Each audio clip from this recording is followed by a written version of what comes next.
ISS 2024-এর kinetic থিওরির কিছু important formula দেখো 1 মিনিট সাজেশন আমি দিতে চাইছি।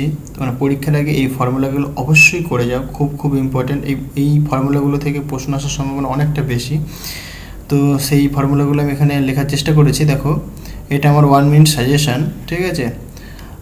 সো বেসিক্যালি কি দেখো, CP minus CV equal to R. CP হচ্ছে তোমার specific heat at constant pressure minus specific heat at constant volume equal to R. যদি এন মোলের কথা যদি বলি তাহলে এন ইন্টু আর হবে, ক্লিয়ার। আচ্ছা, সিপি বাই সিভি মানে তাদের যে রেশিও সেটাকে বলে আমরা গামা, স্পেসিফিক হিট রেশিও, তাই না? এটাকে বলে স্পেসিফিক হিট রেশিও, তাহলে খুব ইম্পর্টেন্ট। আচ্ছা, এই ফর্মুলাটা প্লাস এই ফর্মুলাটা খুব ইম্পর্টেন্ট, হ্যাঁ। এবার দেখো ডিগ্রিজ অফ ফ্রিডম আমরা সবাই জানি। So degrees of freedom F equal to 3 into N. N হচ্ছে তোমার number of particles minus M, M হচ্ছে তোমার কনস্ট্রেন্ট, রাইট। সো এখান থেকে তুমি ডিগ্রিজ অফ ফ্রিডম বের করতে পারবে। কনস্ট্রেন্ট মানে বাধা, মানে পার্টিকেলটা মানে মুভ করতে কতগুলো বাধা পাচ্ছে, সেটা হচ্ছে তোমার কি কনস্ট্রেন্ট, ক্লিয়ার। মানে একটা যদি পার্টিকেল, মানে আমি যদি সাপোজ অক্সিজেনের কথা বলি এরকম, তাই না, ডায়াটম। অক্সিজেন মানে কি বেসিক্যালি O2, ডায়াটমিক। তাহলে দেখো এখানে নাম্বার অফ পার্টিকেলস 2 হলো, তাহলে এন ইকুয়াল টু 2 লিখবে তুমি। কনস্ট্যান্ট কতখানি দেখো, একটা কনস্ট্যান্ট, মানে কি এই পার্টিকেলটা যদি সাপোজ এইদিক আসার চেষ্টা করে, এ কিন্তু এদিকে আসতে পারবে না, মানে একেও কিন্তু এদিকে যেতে হবে। তার মানে কি এর কিন্তু একটা অ্যাক্সিস কিন্তু বাধা পড়ে গেল, সেটাই কি এটা, তার জন্য কনস্ট্যান্ট এখানে 1। তাহলে ডিগ্রিজ অফ ফ্রিডম কত হয় basically, F equal two 2 into 2 মানে 3 ইন্টু 2 মানে 6 মাইনাস 1 মানে 5, ওকে। তাহলে দুটো যে পার্টিকেল তার ডিগ্রিজ অফ ফ্রিডম হচ্ছে 5 হবে। তাহলে এইভাবে কিন্তু প্রবলেমগুলো করতে পারি আমরা। আচ্ছা, 4 নম্বর কোশ্চেনটা কী রেখেছি দেখো, বেসিক্যালি মানে ফর্মুলাটা basically CV equal to F by 2 into R. খুব খুব ইম্পর্টেন্ট এটা, হ্যাঁ। CV equal to F, F হচ্ছে তোমার degrees of freedom divided by 2 into R. আচ্ছা, সিপি মাইনাস সিভি, তাহলে এখান থেকে দেখো কী করতে পারি আমরা, গামার value in terms of degrees of ফ্রিডমে রাখতে পারি আমরা। আমি ডেরিভেশনটা এখানে করে ফেলেছি একদম। CP minus CV equal to basically R. CV মানে কত জানি আমরা, এফ বাই 2 ইন্টু আর। তাহলে এখান থেকে সিপির ভ্যালু বের করতে পারবো আমরা, তাই তো। এটা এটা আর হবে এটা। তাহলে এখান থেকে আমরা সিপির ভ্যালু বের করতে পারি আমরা। সো সিপিটাকে মানে যদি রাখি এদিকে, তাহলে এটাকে এদিকে আসলে প্লাস হয়ে যাবে, তাই তো। তাহলে প্লাস করলাম আমরা। তো এখান থেকে দেখো আমরা সিপি বাই সিভি মানে কি জানি, গামা, তাই তো। তাহলে সিপির ভ্যালু এখানে পেলাম আর সিপির ভ্যালু এখানে পেলাম, পুট করে দাও, তাহলে চলে আসবে কি 1 + 2/f। তাহলে তুমি যদি ডিগ্রিজ অফ ফ্রিডম জানো, ধরো তোমাকে বললো যে মানে এরকম অনেক প্রশ্ন হয় যে ধরো সাপোজ অক্সিজেন গ্যাসের একটা জার বলে দিয়েছে, তোমার একটা জারে অক্সিজেন গ্যাস রয়েছে, ঠিক আছে। সেখানে অ্যাডিয়াবেটিক প্রসেস ঘটছে, কিন্তু তোমাকে গামা বলেনি। তাহলে কিন্তু দেখো ওইখানে অক্সিজেন গ্যাস যখন বলে দিয়েছে, তাহলে অক্সিজেন গ্যাস থেকে তুমি কিন্তু ডিগ্রিজ অফ ফ্রিডম বের করতে পারবে, এবং সেখান থেকে তুমি কি করতে পারবে, স্পেসিফিক হিট রেশিও বের করতে পারবে, ক্লিয়ার। আচ্ছা, 7 নম্বর যেটা রেখেছি বেসিক্যালি এন্ট্রপি। এন্ট্রপি ডেফিনেশন আমরা সবাই জানি, dQ/T, তাই তো। দেখো এরকম প্রশ্ন আসে অনেক সময়, সিভি বলে দেয়, সিভিটা ধর এরকম ফর্মে বলে দিয়েছে, সেখান থেকে আমাকে এন্ট্রপি বের করতে বলে। তাহলে এখানে ডিকিউ দরকার আমার, তাহলে ডিকিউ মানে কি basically CV into dT. DQ মানে সিভি ইন্টু ডিটি। সাপোজ যদি আমরা বলি যে মানে ভলিউমের চেঞ্জটা যদি 0 হয়, তাহলে আমরা এটা বলতে পারি, তাই তো। মানে ভলিউমটা কনস্ট্যান্ট। দেখো কেন 0 হয় বললাম আমি, কারণ কি সিভি বলে দিয়েছে। সিভি মানে কি, অ্যাট কনস্ট্যান্ট ভলিউম, তাই না, অ্যাট কনস্ট্যান্ট ভলিউম। তাহলে ভলিউমটা কনস্ট্যান্ট, তাহলে অ্যাকচুয়ালি ডিকিউ মানে আমরা পাই কি ডিইউ প্লাস ডিডাব্লিউ বা পিডিভি, তাই তো। যেহেতু এখানে ভলিউম কনস্ট্যান্ট, তাহলে কি ডিভিটা 0 হয়ে যাবে, তাহলে শুধুমাত্র ডিইউ থাকবে। আর ডিইউ মানে হচ্ছে তোমার ইন্টারনাল এনার্জি চেঞ্জ, সেটাকে আমরা লিখতে পারি কি CV into dT, just simple. আচ্ছা, 8 নম্বরে কী রেখেছি দেখো, বলছে মিউ। মিউ হচ্ছে তোমার chemical potential. Chemical potential equal to 0। সেটা কার জন্য, ফোটনের জন্য। এটা অলওয়েজ, ফোটনের জন্য অলওয়েজ কেমিক্যাল পোটেনশিয়াল 0। যাই বলুক না কেন, যদি ফোটন থাকে এবং কেমিক্যাল পোটেনশিয়াল জিজ্ঞাসা করে, চোখ বুঝে 0-তে চলে আসবে। কিন্তু যদি বোসন বলে দেয়, দেখো মানে ফোটন কিন্তু মানে বোসন পার্টিকেল একটা, তাই তো। ফোটন একটা বোসন পার্টিকেল, মানে যাদের স্পিন কত হয়, মানে ইন্টিজার হয় 1। বেসিক্যালি ফোটনের স্পিন হচ্ছে তোমার 1। বোসন পার্টিকেল মানে কি, যাদের স্পিন ইন্টিজার হবে, মানে 0 হতে পারে, 1 হতে পারে, 2 হতে পারে, 3 হতে পারে, মানে ইন্টিজার স্পিন হবে, তাদেরকে বলে আমরা বোসন পার্টিকেলস, ঠিক আছে। বোসন পার্টিকেলসের ক্ষেত্রে কী হয় দেখো, যে কেমিক্যাল পোটেনশিয়ালের ভ্যালুটা সেটা বেসিক্যালি 0 হতে পারে অথবা নেগেটিভ হতে পারে, এটা ইম্পর্টেন্ট, 0 অথবা নেগেটিভ, ক্লিয়ার। কিন্তু ফোটনের ক্ষেত্রে অলওয়েজ 0। ঠিক আছে। বাট বোজন পার্টিকেলের কথা যদি বলি তাহলে 0 অথবা নেগেটিভ কম হতে পারে। আচ্ছা, এইটা খুব ইম্পর্টেন্ট। দেখো আইসোথার্মাল কম্প্রেসিবিলিটি, দেখো কী করে মনে রাখবে প্রবলেম, মানে এই ফর্মুলাটা দেখো, আমরা কম্প্রেসিবিলিটিকে আমরা মানে ইলাস্টিসিটির টার্মসে বলতে পারি না, মানে অ্যাকচুয়ালি ইলাস্টিসিটি মানে কি, ইলাস্টিসিটি আর কম্প্রেসিবিলিটি তারা কি অনন্য, তাই না?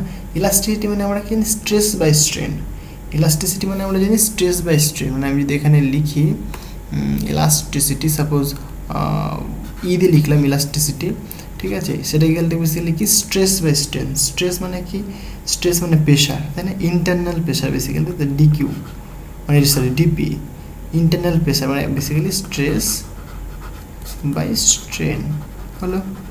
তাহলে আমরা যদি এটা ভলিউমের ক্ষেত্রে লিখি তাহলে স্ট্রেস মানে তুমি বলবে ভাই ডিপি, আর স্ট্রেন মানে কি change in volume per unit volume, তাহলে ডেল ভি বাই ভি। তাহলে দেখো এখান থেকে আমরা কী বলতে পারি, তাহলে V into del P by del V, এইটা হচ্ছে তোমার ই, মানে কি ই হচ্ছে তোমার ইলাস্ট্রিসিটি। এবার আমি এখনই বললাম যে কম্প্রেসিবিলিটি কি বেসিক্যালি ইলাস্ট্রিসিটির অনন্যক, মানে ইনভার্স অফ ইলাস্ট্রিসিটি। এবার দেখো যেহেতু ভলিউমের ক্ষেত্রে মানে তোমাকে একটা ফুটবল দেওয়া হলো, এই তোমাকে যদি বলা হয় যে ফুটবলটাকে মানে চাপো, মানে এদিক দিয়ে চাপো, এদিক দিয়ে চাপো, এদিক দিয়ে চাপো, এদিক দিয়ে চাপো, যদি চাপতে বলা হয় তাহলে কি হবে, সেটা কম্প্রেস করবে, এবং যেহেতু ভলিউমটা কমতে থাকবে তাই জন্য নেগেটিভ সাইন আছে একটা হলো। তাহলে দেখো যেহেতু অনন্য তাহলে কি 1/v হবে, তাহলে মানে ডেল ভিটা উপরে উঠে যাবে, তাহলে কি del V by del P, এখানে যেহেতু আইসোথার্মাল বলেছি তাই টেম্পারেচারটা কনস্ট্যান্ট। তাহলে এইভাবে তুমি মনে রাখতে পারো, তুমি এটা মনে রাখো তারপরে এটা মনে রাখো, কোনো অসুবিধা নেই। আচ্ছা, খুব ইম্পর্টেন্ট 10 নম্বরটা দেখো, 10 নম্বরে আমি কী বলেছি এখানে, বলছে মানে ভি স্কোয়ার মানে along x Axis, x direction বরাবর ভেলোসিটি, মানে অ্যাকচুয়ালি এক্স অ্যাক্সিস বরাবর যে ভেলোসিটি মানে ভেলোসিটির কম্পোনেন্ট অ্যালং এক্স অ্যাক্সিস, তার স্কোয়ারের যদি অ্যাভারেজ নাও, মানে স্কোয়ারের অ্যাভারেজ নিলে পরে কেটি বাই এম আসবে, সে ওয়াই অ্যাক্সিস হোক বা জেড অ্যাক্সিস হোক, যার ক্ষেত্রে হোক না কেন ভেলোসিটি স্কোয়ারের যদি অ্যাভারেজ তুমি নাও তাহলে কেটি বাই এম আসবে। কিন্তু যদি সিম্পল ভেলোসিটির অ্যাভারেজ নাও তাহলে সেটা অলওয়েজ 0 আসবে।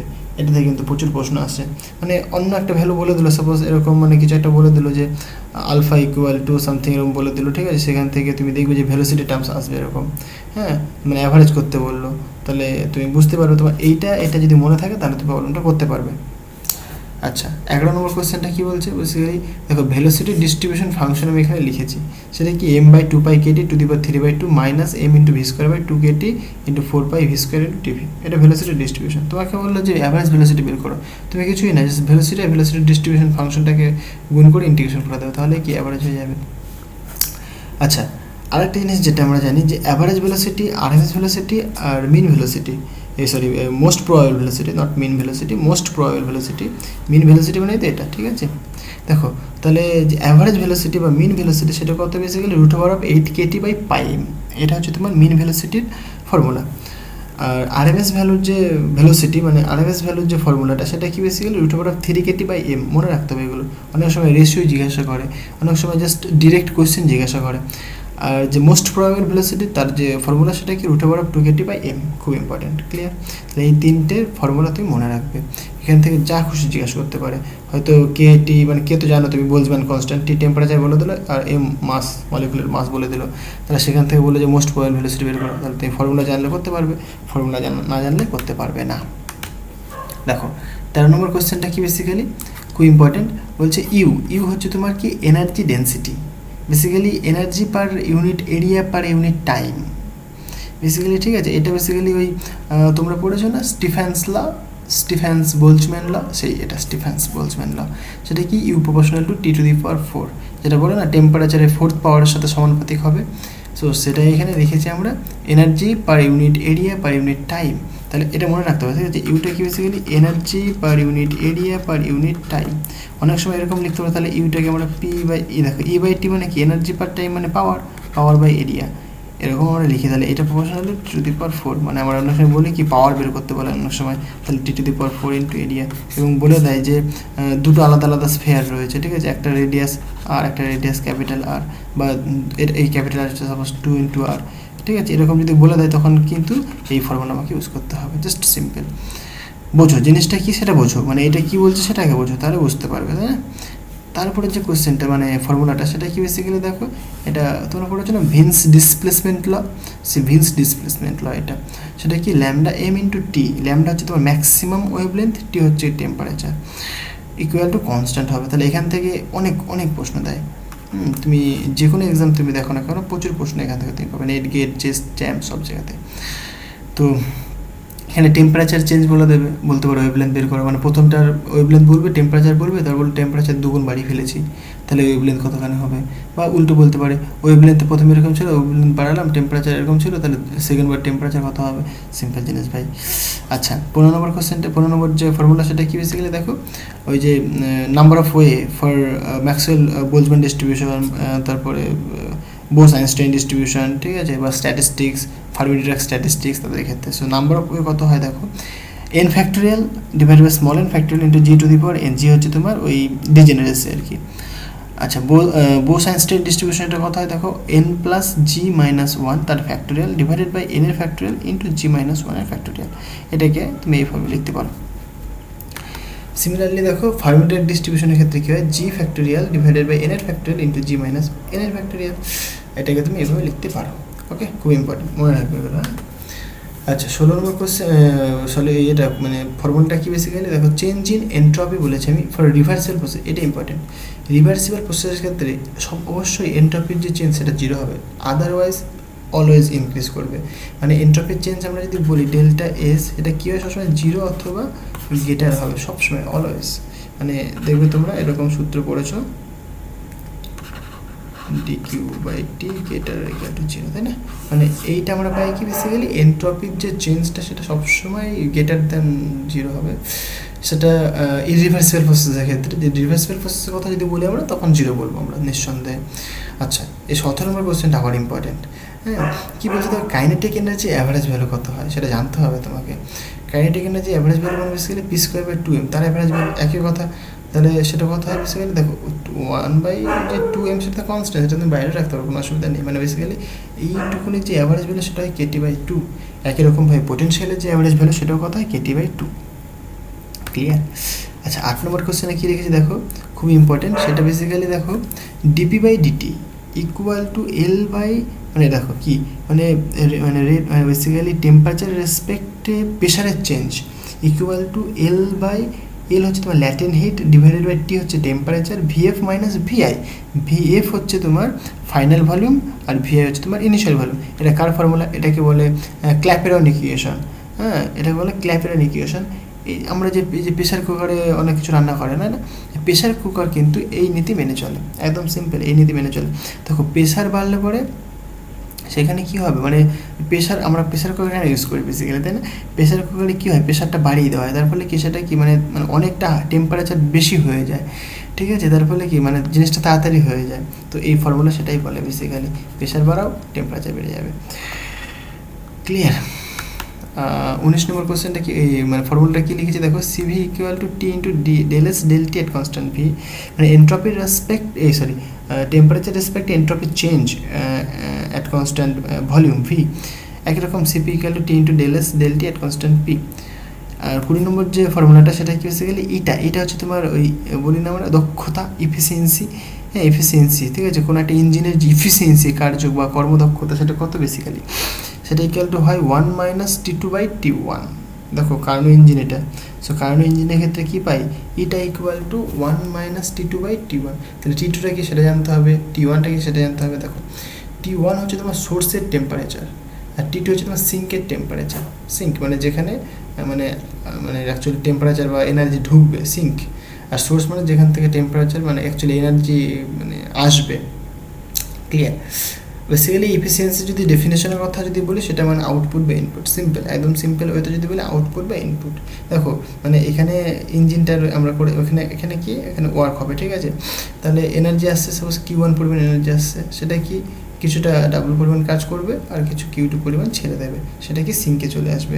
তাহলে আমরা যদি কনজারভেশন ল কাজে লাগাই তাহলে বলতে পারবো না আমরা যে কিউ পরিমাণ ধরে এনার্জি এসেছিলো, সাপোজ কিউ বা Q1 বলো তুমি, Q1 পরিমাণ এনার্জি এসেছিলো, সেটা কী হয়েছে, দুটো ভাগে ভাগ হয়েছে, একটা ডাব্লিউকে দিয়েছে, একটা Q2 দিয়েছে, এটা জাস্ট এনার্জি কনজারভেশন ল। ক্লিয়ার? আচ্ছা তাহলে আমাকে যদি বলে যে ইয়ে বের করো, এফিসিয়েন্সি বের করো, তাহলে কী করো তুমি? আউটপুট বা ইনপুট। দেখো আউটপুট কি এখানে ওয়ার্ক করছে, ওয়ার্কটা আউটপুট। আমি দিয়েছিলাম কতখানি এনার্জি, Q1 পরিমাণ দিয়েছিলাম, সমস্তটা কি এই কাজে লেগেছে ওয়ার্ক হতে? না, কাজে লাগেনি, তাই না? দেখো তুমি যখন হাতে হাত ঘষবে তখন কিন্তু শুধু টেম্পারেচার উৎপন্ন হয় না এবং শব্দ উৎপন্ন হয়। তার মানে কি তুমি যে এই যে কাইনেটিক এনার্জি দিচ্ছ সেটা কিন্তু সম্পূর্ণ মানে হিট এনার্জিতে কনভার্ট হচ্ছে না, সেটা কিন্তু এই সাউন্ড এনার্জিতে কনভার্ট হচ্ছে, তাই না? সেটাই আর কি। আর 21 নম্বর যে ফর্মুলাটা সেটা কি basically adiabatic formula, PV to the power gamma equal to constant, just simple, তাই না? আচ্ছা, খুব ইম্পর্টেন্ট। 22 নম্বর যে ফর্মুলাটা রেখেছি সেটা কি বেসিক্যালি, এটা আমরা সবাই জানি থার্মোডাইনামিক্সের first law, DQ equal to DU plus DW বা PdV যেই বলো না কেন। এই 23 নম্বর ইকুয়েশনটা খুব মোস্ট ইম্পর্টেন্ট। কেন বলছি? এটা থেকে তুমি নেট, গেট, জেস্ট, জ্যাম সব জায়গাতেই প্রশ্ন পাও। এই ল্যামডাটা হচ্ছে বেসিক্যালি কি মিন ফ্রি পাথ। ল্যামডা হচ্ছে কি mean free path. Mean free পাথের সাথে টেম্পারেচার আর প্রেশার তার একটা রিলেশন রয়েছে, কি নাকি মিন ফ্রি পাথ মানে lambda is directly proportional to temperature এবং এই lambda directly inversely proportional to the pressure. এরকম বলে দেয় যে টেম্পারেচার প্রথমে T ছিল, তারপর টেম্পারেচার বাড়িয়ে 2T করা হলো, প্রেশার ছিল প্রথমে P, প্রেশার বাড়িয়ে 2P করা হলো। তাহলে পরে প্রথমে যখন এটা ছিল তখন ধরো মিন ফ্রি পাথ ছিল ল্যামডা, তাহলে এখন মিন ফ্রি পাথ কত হবে? Lambda prime. এখানে তুমি জানো, পুট করে দাও, হয়ে যাবে। বুঝতে পারলে কথাটা? খুব ইম্পর্ট্যান্ট। মানে এই যে কাইনেটিক থিওরির এই কিছু মোস্ট ইম্পর্টেন্ট ফর্মুলা ছিল, এই ফর্মুলাগুলো তোমরা রিভাইজ করে যাও, পরীক্ষা তো চলেই এসেছে, তোমরা এগুলো জাস্ট দেখে রিভাইজ করে নাও। হ্যাঁ, এই রিভিশনের জন্য জাস্ট এই ফর্মুলাগুলো লিখে দিলাম আমি, খুব ইম্পর্টেন্ট। তো আজকে এই পর্যন্তই থাক, দেখাবো আবার নেক্সট ভিডিওতে আরও কিছু ফর্মুলা নিয়ে। ওকে, থ্যাংক ইউ।